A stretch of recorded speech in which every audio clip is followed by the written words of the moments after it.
State bank of India म्हणजेच आपली SBI आणि ATM ऑपरेटर्स यांच्यात सध्या एक मोठा वाद पेटला आहे, ज्याचा थेट फटका लहान शहरे आणि ग्रामीण भागातील ATM सेवांना बसण्याची शक्यता आहे.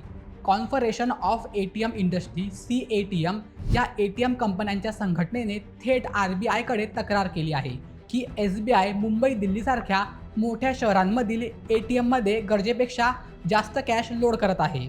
तर दुसऱ्या बाजूला लहान शहरे आणि ग्रामीण भागातील जवळपास 65,000 ATMच्या नेटवर्ककडे दुर्लक्ष केले जात आहे. तिथे वेळेवर पैशांचा पुरवठा होत नसल्यामुळे हे ATM सतत ऑफलाईन म्हणजेच बंद पडत आहेत. आता तुम्ही विचार करत असाल की जर कॅश नसेल तर ATM बंद का होतील? तर यामागे साधे गणित आहे.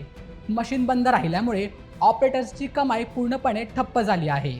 त्यातूनच ATM सांभाळणाऱ्या कर्मचाऱ्यांचे पगार तब्बल 60% वाढले आहेत आणि डिझेल पेट्रोल महागल्यामुळे ATMमध्ये कॅश पोहोचवण्याचा खर्चही खूप वाढला आहे. UPI पेमेंट सिस्टीममुळे लोकांनी आधीच ATMमधून पैसे काढणे कमी केले आहे. अशा परिस्थितीत खर्च वाढल्यामुळे आणि कॅश अभावी कमाई घटल्यामुळे ATM कंपन्यांचे कोट्यावधींचे नुकसान होत आहे. याच नुकसानीला कंटाळून ATM ऑपरेटर्सनी बँकांकडे 100 कोटींच्या भरपाईची मागणी केली असून येत्या 20 जूनपर्यंतचा अल्टिमेटम दिला आहे.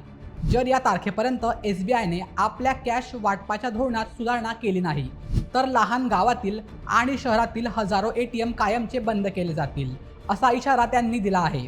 दरम्यान या वाढत्या संकटामुळे केंद्र सरकारचे अर्थ मंत्रालय देखील ॲक्शन मोडमध्ये आले असून त्यांनी सर्व बँकांकडून तातडीने अहवाल मागवला आहे. त्यामुळे 20 जूनपूर्वी यावर काय तोडगा निघतो याकडे सर्वांचे लक्ष लागून आहे.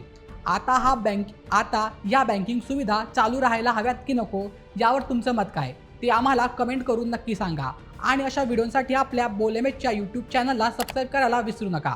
धन्यवाद.